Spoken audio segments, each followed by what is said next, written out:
Friends once again welcome to the YouTube channel maroon बेर academy में बहुत बहुत स्वागत है। पिछले वीडियो में हमने कवर किया था आर्टिकल 118। आज आर्टिकल 119 की बात करेंगे। Regulation by law of procedure in parliament in relation to financial business. Financial business से रिलेटेड पार्लियामेंट में जो लॉ ऑफ प्रोसीजर से रेगुलेट किया जाता है फाइनेंशियल बिजनेस को, उसके बारे में बात करेंगे। पार्लियामेंट में for the purpose of the timely completion of financial business regulate by law the procedure of, यानी पार्लियामेंट जो है फाइनेंशियल बिजनेस समय पे पूरा हो सके, फाइनेंशियल बिल्स का जो काम है वो टाइमली पूरा हो सके, इस रिगार्ड में लॉ बनाकर रेगुलेट करेगा। किन चीज़ों को रेगुलेट करेगा?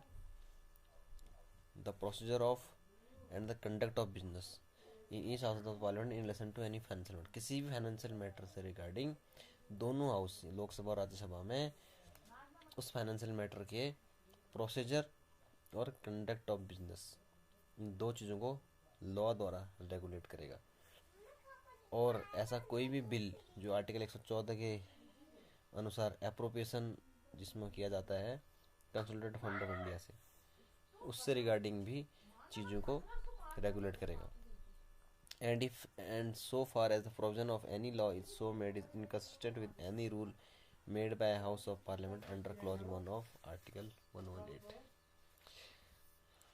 यानी जो आर्टिकल 118 के क्लॉज 1 में बताया गया है कि लोकसभा और राज्यसभा खुद के लिए जो रेगुलेट करने के लिए जो चीज़ें बनाएंगे, जो नियम बनाएंगे, और with any rule or standing order have effect in relation to parliament under clause 2 of that article.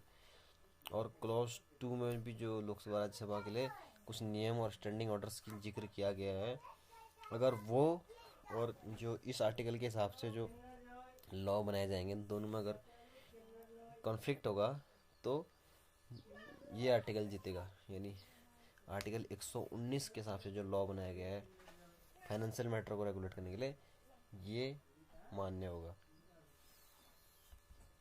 नियम देखते हैं। संसद वित्तीय वर्ष को समय के भीतर पूरा करने के प्रयोजन के लिए किसी वित्तीय विषय से संबंधित या भारत की संचित निधि में से धन का विनियोग करने के लिए किसी उद्देश्य से संबंधित संसद के प्रत्येक सदन की प्रक्रिया और कार्य संचालन का विनियम विधि द्वारा कर सकेगी, तथा यदि और जहां तक इस प्रकार बनाए गए किसी विधि का कोई उपबंध अनुच्छेद 118 के खंड 1 अधीन संसद के किसी सदन द्वारा बनाए गए नियम से या उस अनुच्छेद के खंड 2 के अधीन संसद के संबंध में प्रभावी किसी नियम या स्थायी आदेश से असंगत है तो और वहां तक ऐसा उपबंध अभिभावी होगा।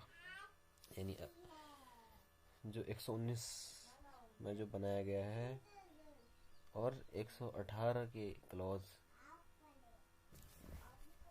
1 और 2 की बात जब आएगी तो 119 ही जीतेगा जब इनमें दोनों में विवाद होगा।